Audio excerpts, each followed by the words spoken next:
Hello students, આપણે last લેક્ચરમાં વાત કરી રહ્યા હતા કાર્બોક્સિલિક એસિડ સંયોજનોની બનાવટની. તો અહીંયા આપણે એક બનાવટ બાકી હતી એસ્ટર સંયોજનોમાંથી બનાવટ. તો અહીંયા જોઈએ આપણે એસ્ટર સંયોજનોમાંથી આપણે બેન્ઝોઇક એસિડ કઈ રીતે બનાવીશું. તો બેન્ઝીન રિંગ ઉપર COO-C2H5 ઇથાઇલ બેન્ઝોએટ એને આપણે કહી શકીએ, કારણ કે ઇથાઇલ સમૂહ છે, બેન્ઝીન જોડે એસ્ટર જોડાયેલો છે, એટલે બેન્ઝીન વત્તા એડ પ્રત્યય લાગે એટલે ઇથાઇલ બેન્ઝોએટ એને આપણે કહીશું.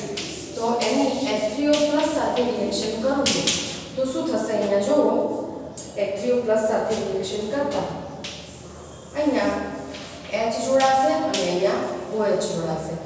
અહીંયા H જોડાય તો શું બને? Benzoic acid. શું બનશે? બેન્ઝોઇક એસિડ વત્તા C2H5OH. તો આ પ્રમાણે એસ્ટરમાંથી બેન્ઝોઇક એસિડ બનાવી શકાય. કે અહીંયા એસ્ટર આપેલો છે એની H3O+ સાથે H+ અને OH- એની અંદર ઉમેરાય તો અહીંયા COOH ઉમેરાશે એટલે બેન્ઝોઇક એસિડ, C2H5 સાથે OH ઉમેરાશે એટલે ઇથેનોલ. આ પ્રમાણે આપણે એસ્ટરમાંથી બેન્ઝોઇક એસિડ બનાવીશું.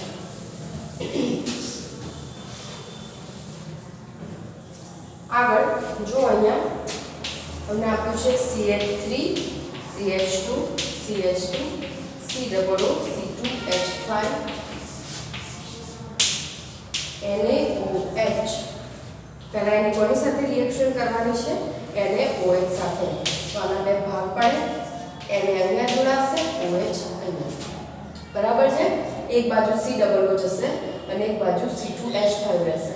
તો આની સાથે Na જોડાઈ અને સોડિયમ જે બનાવશે એ સોડિયમ સોલ્ટ બનાવશે, કાર્બોક્સિલેટ આયનનો સોડિયમ ક્ષાર બનશે અને અહીંયા C2H5OH એટલે કે ઇથેનોલ બનશે. તો આને લખીશું આપણે CH3 CH2 CH2 COO Na વત્તા શું લખીશું? C2H5OH. બરાબર છે? હવે હું એની H3O+ સાથે રિએક્શન કરીશ તો શું થશે? તો ત્યાંથી Na જે છે એ આના OH સાથે જોડાઈ NaOH તરીકે છૂટા પડશે અને અહીંયા હાઇડ્રોજન જોડાઈ જાય તો શું બને? CH3 CH2 CH2 COOH. તો આ મળી ગયો મને એસિડ. તો આ પ્રમાણે પણ હું એસિડ બનાવી શકું છું. એસ્ટર લીધો પહેલા મેં એની NaOH સાથે કરી રિએક્શન તો કાર્બોક્સિલેટનો સોડિયમ ક્ષાર મળ્યો મને. બરાબર છે? એને શું કહી શકું? Methane, ethane, propane, butane. બરાબર?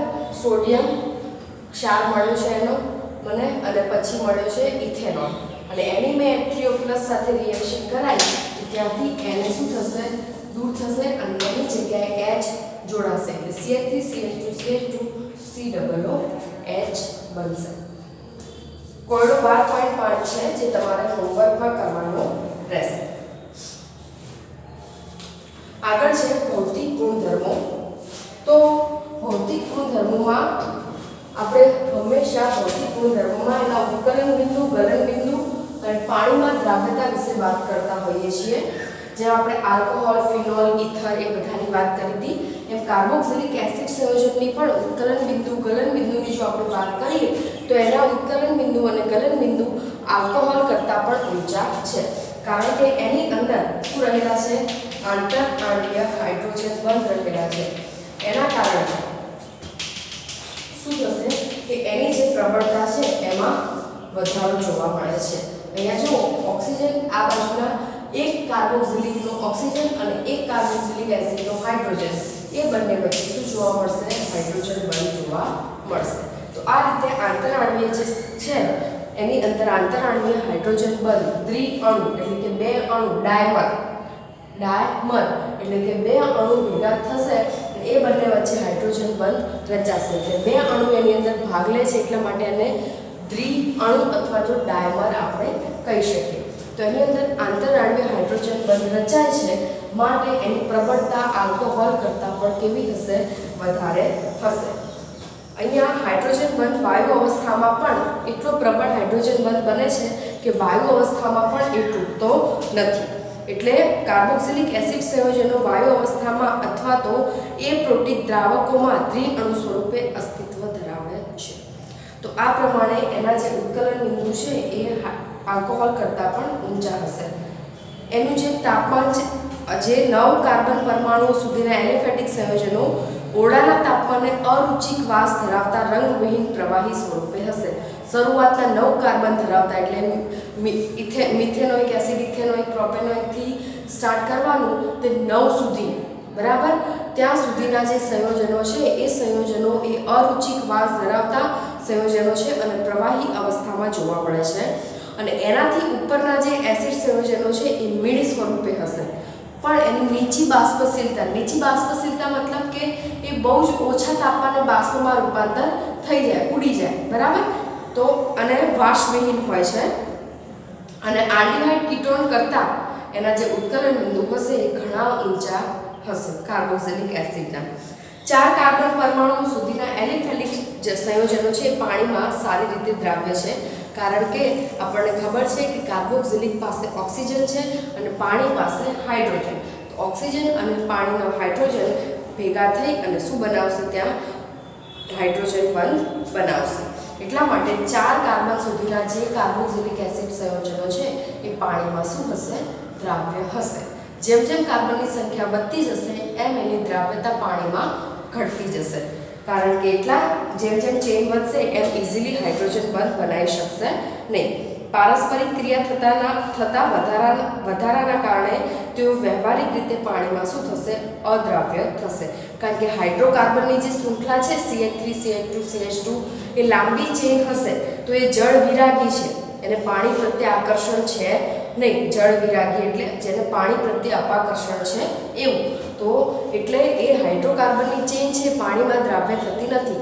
ખાલી ને ખાલી આપણો જે કાર્બોક્સિલિક સમૂહ છે COOH એ જે છે એ પાણી સાથે જોડાઈ અને હાઇડ્રોજન બંધ બનાવે છે, પણ એ એક જ હોય COOH સમૂહ અને પાછળ લાંબી એવી શૃંખલા હોય તો એ પાણીમાં દ્રાવ્યતા ધીમે ધીમે એની શું થતી જશે? ઘટતી જશે, બરાબર છે. એટલા માટે જેમ જેમ કાર્બનની ચેન વધશે એમ એની પાણીમાં દ્રાવ્યતા ઘટશે.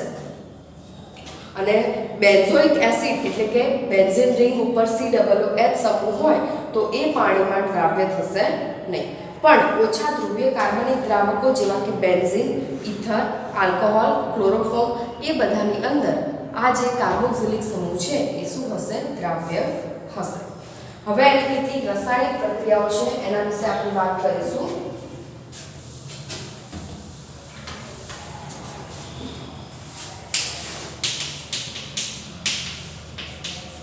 તો અહીંયા તમને કીધું છે OH બંધ તૂટવાથી થતી પ્રક્રિયા. તો આ આપણો કાર્બોક્સિલિક એસિડ સમૂહ છે, એમાં આપણે OH બંધ તૂટવાના કારણે જે પ્રક્રિયા થશે એની વાત કરીશું.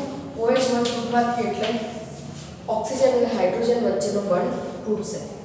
તો અહીંયા જુઓ, સૌથી પહેલા આ COOH વત્તા Na 2 મોલ સાથે રિએક્શન કરીશું આપણે. તો શું થશે? અહીંયા જુઓ તમે, અહીંયાથી ઓક્સિજન અને હાઇડ્રોજન વચ્ચેનો બંધ તૂટશે એટલે હાઇડ્રોજન અહીંયાથી છૂટો પડશે અને શું બનાવશે? ડાયહાઇડ્રોજન વાયુ મુક્ત કરશે.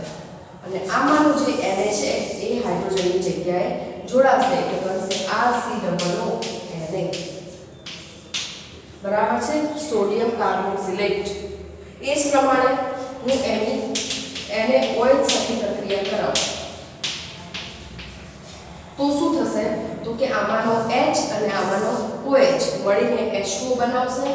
H2O સ્વરૂપે છૂટા પડશે અને આમાંનો Na છે અહીંયાથી દૂર થતા હાઇડ્રોજનના સ્થાને જોડાઈ અને આ COONA બનાવશે. તો આ પ્રમાણે પછી NaHCO3 સાથે રિએક્શન કરાવવું જોઈએ, સોડિયમ બાયકાર્બોનેટ એની સાથે હું રિએક્શન કરાવું તો ત્યાં શું થશે? અહીંયાથી હાઇડ્રોજન છૂટો પડશે, કારણ કે ઓક્સિજન હાઇડ્રોજન વચ્ચેનો બંધ તૂટતી પ્રક્રિયા છે. આ બંને વચ્ચેનો બંધ તૂટે એટલે હાઇડ્રોજન ત્યાંથી છૂટો પડશે, સોડિયમ એની જગ્યા લેશે એટલે શું બનશે RCOONA વત્તા હવે આપણી પાસે શું વધ્યું છે તો કે CO3 વધ્યો છે અને 2 હાઇડ્રોજન વધ્યા છે તો 2 હાઇડ્રોજન CO3 માંના એક ઓક્સિજન સાથે જોડાય એ શું બનાવશે H2O CO3 માંથી એક ઓક્સિજન ગયો એટલે કેટલા વધ્યા તો કે CO2 એટલે કાર્બન ડાયોક્સાઇડ વત્તા પાણી એની અંદરથી મુક્ત થશે એટલે કે એ સોડિયમ જે આપણો એસિડ છે એ સોડિયમ બાયકાર્બોનેટ સાથે પ્રક્રિયા કરશે ત્યારે એની અંદરથી કાર્બન ડાયોક્સાઇડ વાયુ મુક્ત થશે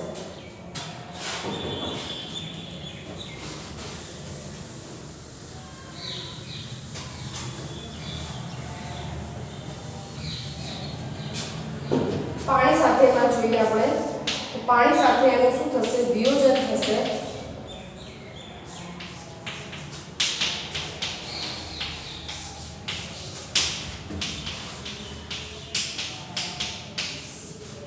અહીંયાથી એક હાઇડ્રોજન આની સાથે જોડાય અને શું બનાવશે H3O+ આ રીતે હશે ઓક્સિજન પર અબંધારક ઇલેક્ટ્રોન યુક્ત હશે એટલે હાઇડ્રોજનને પોતાની તરફ આકર્ષે એટલે શું બનાવશે H3O+ બનાવશે ઓક્સિજન ઉપર કેવો વીજભાર આવી જશે પ્લસ કારણ કે એને બંધ પરના ઇલેક્ટ્રોન હાઇડ્રોજનને આપી અને એની જોડે બંધ બનાવે બરાબર છે અહીંયા જ્યારે હાઇડ્રોજન અને ઓક્સિજન હશે ત્યારે આ બંધ પરના ઇલેક્ટ્રોન કોણ લઈ લેશે ઓક્સિજન લઈ લેશે અને હાઇડ્રોજન અહીંયાથી ઇલેક્ટ્રોન વગર જ દૂર થશે એટલા માટે ઓક્સિજન પાસે ઇલેક્ટ્રોન છે એ ઇલેક્ટ્રોન હાઇડ્રોજનને આપી અને એની સાથે બંધ બનાવશે એટલે ઓક્સિજન ઉપર કેવો વીજભાર આવશે ધન વીજભાર આવશે માટે H2O માંથી શેમાં કન્વર્ટ થઈ જશે H3O+ માં હવે આપણી પાસે શું વધ્યું RCOO- કારણ કે એને બંધ પરના ઇલેક્ટ્રોન એની પાસે લઈ લીધા તો COO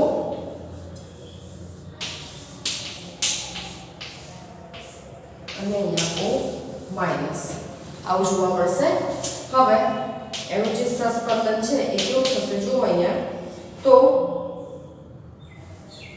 આ જે ઇલેક્ટ્રોન છે અહીંયા બંધ બનાવશે અને બંધ પરના ઇલેક્ટ્રોન ક્યાં જતા રહેશે ઓક્સિજન ઉપર એટલે આવું જોવા મળશે અહીંયા C અહીંયા ઓક્સિજન માઇનસ અને ડબલ બોન્ડ ઓક્સિજન તો આ પ્રકારે કાર્બોક્સિલેટ આયનની અંદર સહસ્પંદન જોવા મળે છે તો આપણે એને શોર્ટ ફોર્મમાં લખવું હોય તો આ રીતે લખી શકીએ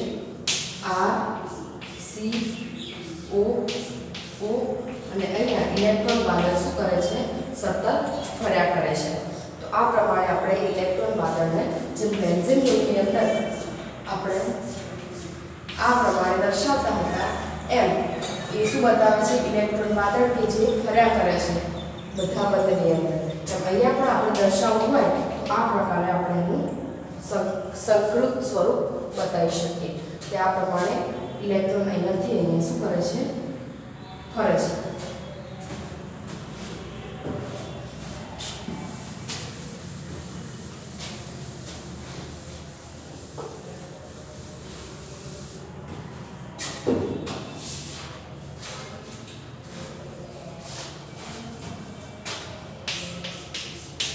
તમે સંતુલન અચળાંકની પ્રક્રિયા આપી છે H3O+ RCOO- એટલે કે તમે પાણી સાથે જ્યારે પ્રક્રિયા કરાવી RCOOH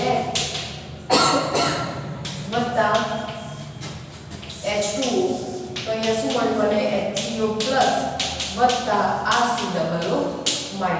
તો આ આપણી નિપજ હતી તો આ નિપજ ભાગ્યા પ્રક્રિયા શું આવશે H2O અને RCOOH આ આપણું શું થશે પ્રક્રિયક થશે હવે કે એ બરાબર શું થશે કે ઇક્વેશન H2O આ H2 આ બાજુ જતા રહેશે is equal to H3O plus RCOO minus upon RCOOH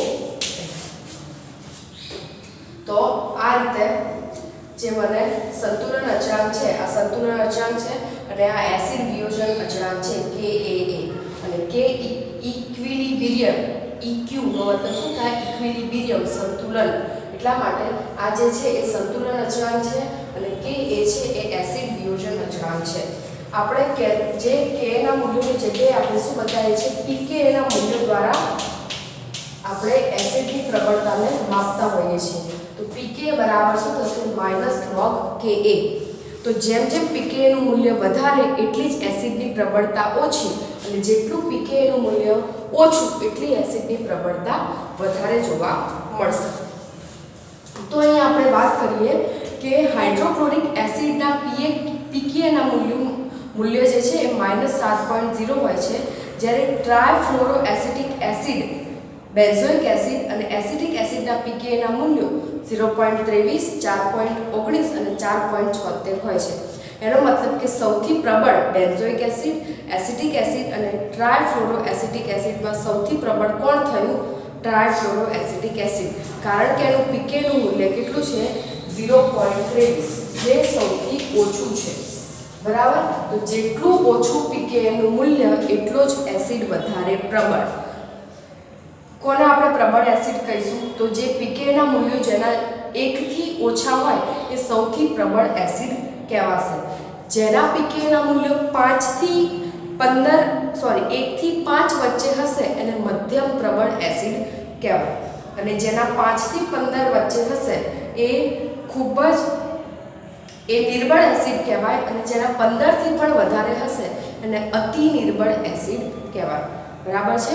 જેના 1 થી ઓછા હોય પ્રબળ, 1 થી 5 વચ્ચે હોય એ મધ્યમ પ્રબળ, 5 થી 15 વચ્ચે હોય એ નિર્બળ, અને 15 થી પણ ઉપર હોય એ અતિ નિર્બળ પ્રકારના એસિડ કહેવાય.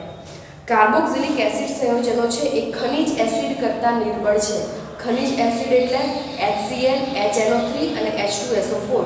હાઇડ્રોક્લોરિક એસિડ, નાઇટ્રિક એસિડ અને સલ્ફ્યુરિક એસિડ એ ત્રણને ખનિજ એસિડ કહેવાય. એના કરતાં કાર્બોક્સિલિક એસિડ જે છે એ નિર્બળ એસિડ છે, અને એના જે pK ના મૂલ્યો છે એ શું હશે? એના કરતાં ઓછા હશે.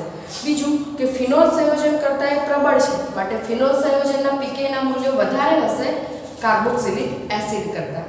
બરાબર છે. તો આપણે અહીંયા જ્યારે કાર્બોક્સિલિક એસિડની પ્રક્રિયા કરાવીએ છીએ કોની સાથે? તો કે NaHCO3 અને Na2CO3 સાથે, જે હમણાં જ આપણે જોઈ, તો એની અંદર શું થાય છે? કાર્બન ડાયોક્સાઇડ વાયુ મુક્ત થાય છે.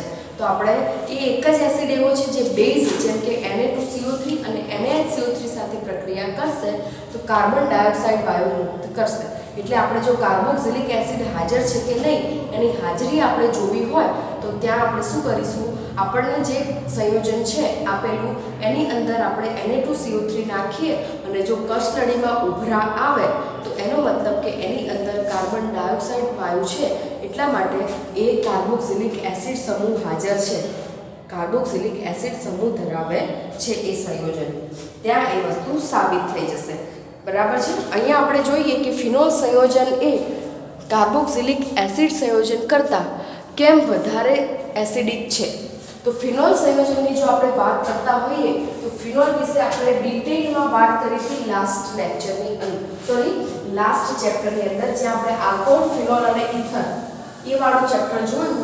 એમાં આપણે ફિનોલની જે એસિડિકતા હતી એની આલ્કોહોલ સાથે આપણે તુલના કરી હતી. તો આલ્કોહોલ કરતાં ફિનોલ એ વધારે એસિડિક હતું. પણ અહીંયા આપણે વાત કરીએ છીએ ફિનોલ અને એસિડની, કાર્બોક્સિલિક એસિડની. તો ફિનોલ કરતાં કાર્બોક્સિલિક એસિડ એ વધારે પ્રબળ એસિડ છે. કેમ? કારણ કે ફિનોલની અંદર સહસ્પંદન બંધારણ તમે જોશો તો તમને ખબર પડશે કે એ જે માઇનસ ચાર્જ છે એ ઓછા વિદ્યુત ઋણ કાર્બન ઉપર જોવા મળે છે. એટલા માટે એ જે સહસ્પંદન છે એટલું સ્થાયી નથી. પણ અહીંયા આપણે જો કાર્બોક્સિલિક એસિડના સંયોજનો જોઈએ, બરાબર છે, તો એની અંદર જે માઇનસ ચાર્જ જે ફરે છે એ કોના ઉપર ફરે છે? વધારે વિદ્યુત ઋણ ઓક્સિજન ઉપર. તો એના સહસ્પંદન ઉપરથી આપણે કહી શકીએ કે આ જે સહસ્પંદન છે એ ફિનોલની કમ્પેરમાં વધારે સ્થાયી સહસ્પંદન છે. માટે શું કરશે? એ વધારે સારી રીતે હાઇડ્રોજનને એની પાસેથી મુક્ત કરી શકશે. અને આપણે કોને સૌથી સારો એસિડ કહીએ છીએ? કોને પ્રબળ એસિડ કહેવાય? કઈ રીતે? તો પ્રબળ એસિડ એ હોય કે જે સરળતાથી હાઇડ્રોજનનું દાન કરી શકે, પ્રોટોન દાતા, જે ઇઝીલી એની અંદરથી હાઇડ્રોજનને દૂર કરી શકે, એ સૌથી સારો એસિડ કહેવાય. બરાબર છે. તો આપણે આ બંનેની પ્રબળતા જોવી હોય ફિનોલ અને એસિડ કાર્બોક્સિલિકની, તો સહસ્પંદનના આધારે જે વધારે વિદ્યુત ઋણ હશે એ સૌથી સારી રીતે હાઇડ્રોજનને પોતાની પાસેથી દૂર કરી શકશે. તો કાર્બન એ ઓછો વિદ્યુત ઋણ છે, ઓક્સિજન એ વધારે વિદ્યુત ઋણ છે. એટલે ઓક્સિજન શું કરશે, એની પાસેથી હાઇડ્રોજનને ઇઝીલી દૂર કરી દેશે. પણ કાર્બન એ ઓછો વિદ્યુત ઋણ છે એટલે જેટલી સરળતાથી ઓક્સિજન હાઇડ્રોજનને મુક્ત કરી શકે એટલી સરળતાથી કાર્બન હાઇડ્રોજનને મુક્ત કરી શકશે નહીં. એટલા માટે આપણો જે કાર્બોક્સિલિક એસિડ છે એ વધારે પ્રબળ બેઝ છે. કોની કમ્પેરમાં? ફિનોલની કમ્પેરમાં. ખબર પડી? આટલી વસ્તુ ક્લિયર થઈ માઇન્ડમાં? આવા કારણો એક્ઝામમાં પૂછાતા હોય છે કે સમજાવો કે ફિનોલ એ આલ્કોહોલ કરતાં વધુ એસિડિક છે, અથવા આ રીતે પણ પૂછાય કે કાર્બોક્સિલિક જે છે એસિડ એ ફિનોલ કરતાં વધુ એસિડિક છે. બરાબર, કારણ આપી સમજાવો. તો આ પ્રકારનું આપણે એને રિઝન લખવું પડે કે એના સસ્પંદન વિશે વાત કરવાની, બરાબર, એની અંદર રહેલા વિદ્યુત ઋણ ઓક્સિજન અને કાર્બન વિશે વાત કરવાની. તો એ પ્રમાણે તમારે એના જે મેઇન કારણ છે એ મુદ્દામાં લખી અને તમે સમજાવો તો એ તમારું કારણ પૂરું થઈ જાય. હવે આગળ બીજું છે કે કાર્બોક્સિલિક એસિડ સમૂહને વધારે એસિડિક બનાવવો હોય તો બે પ્રકારના ગ્રુપ હોય, એક ઇલેક્ટ્રોન દાતા સમૂહ અને એક ઇલેક્ટ્રોન ગ્રાહી સમૂહ. ઇલેક્ટ્રોન દાતા સમૂહ શું કરશે કે અહીંયા જે રહેલું ઇલેક્ટ્રોન વાદળ છે એને ઇલેક્ટ્રોન આપશે, બરાબર છે. એટલે ઇલેક્ટ્રોન આપે તો હવે ઓક્સિજન એ વધારે વિદ્યુત ઋણ છે, બરાબર છે, અને હાઇડ્રોજન એ ઓછો વિદ્યુત ઋણ છે. હવે એની પાસે ઇલેક્ટ્રોન છે તેમ છતાં ઇલેક્ટ્રોન દાતા સમૂહ એને ઇલેક્ટ્રોન આપશે એટલે શું કરશે, હાઇડ્રોજનને પોતાની પાસે વધારે જકડી રાખશે. એટલે હાઇડ્રોજનને સરળતાથી મુક્ત થવા દેશે નહીં. એટલે કાર્બોક્સિલિક એસિડ છે એનાથી પણ એ નિર્બળ એસિડ બની જશે. એની જોડે ઇલેક્ટ્રોન દાતા સમૂહ જોડાયેલો હશે તો. પણ એની જગ્યાએ ઇલેક્ટ્રોન ગ્રાહી સમૂહ જોડાયેલો હશે તો આનું ઇલેક્ટ્રોન વાદળ છે એ પોતાની તરફ આકર્ષશે, અને પોતાની તરફ આકર્ષે એટલે શું થશે, હાઇડ્રોજન જે છે એને એ સરળતાથી મુક્ત કરી શકે છે. તો એ પ્રમાણે ઇલેક્ટ્રોન દાતા સમૂહ જે છે એ એની એસિડિકતાને ઘટાડે છે, એટલે કે જેવો એસિડ છે એનાથી પણ નિર્બળ બનાવે છે. અને ઇલેક્ટ્રોન ગ્રાહી સમૂહ છે એ એસિડ છે એનાથી પણ વધારે પ્રબળ એસિડ બનાવવામાં એ મદદરૂપ થાય છે. તો આ રીતે ઇલેક્ટ્રોન દાતા અને ઇલેક્ટ્રોન ગ્રાહી સમૂહનો રોલ રહેલો છે એની એસિડિકતામાં. આ સેમ રોલ ફિનોલમાં હતો કે ફિનોલ ઉપર ઇલેક્ટ્રોન દાતા સમૂહ જોડાયેલા હોય તો ફિનોલની એસિડિકતા ઘટે, અને ઇલેક્ટ્રોન ગ્રાહી સમૂહ જોડાયેલા હોય તો ફિનોલની એસિડિકતા વધે. અને તમને આખી ચેઇન દ્વારા બધા એસિડિક જે છે એનો તમને શું આપેલો છે, એસિડિક વધવાનો ક્રમ આપેલો છે, બરાબર છે. તો અહીંયા જો સસ્પંદન આપે છે તમને કે એની જોડે વિનાઇલ સમૂહ જોડાયેલો હોય તો આ રીતે જુઓ, CH2 double bond CH oxygen OH. તો અહીંયા તમે જોઈ શકો છો કે ડબલ બોન્ડ ધરાવતો કાર્બન છે એની સાથે કાર્બોક્સિલિક સમૂહ જોડાયેલો છે. તો આપણને ખબર છે કે ડબલ બોન્ડ હોય ત્યાં કઈ સંકરણ જોવા મળે, sp2 સંકરણ જોવા મળે. તો એની ઉચ્ચ વિદ્યુત ઋણતા હોય. આ કાર્બન sp2 વાળો જે કાર્બન છે ને એ વધારે વિદ્યુત ઋણ હોય. એટલા માટે એરોમેટિક કાર્બોક્સિલિક એસિડના બેન્ઝીન વલય પર જો ઇલેક્ટ્રોન આકર્ષક સમૂહ જોડાયેલો હોય તો એસિડિકતા વધશે, અને ઇલેક્ટ્રોન દાતા સમૂહ જોડાયેલો હોય તો એસિડિકતા ઘટશે. આપણે જોઈએ અહીંયા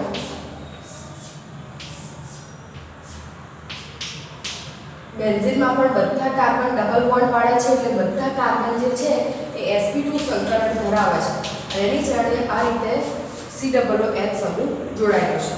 હવે અહીંયા જો OCH3 સમૂહ જોડાયેલો હોય તો આની pKa ની વેલ્યુ થશે 4.46, બરાબર. એ જ રીતે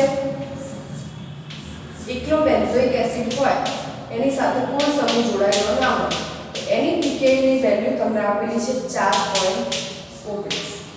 અને જો બેન્ઝીન સાથે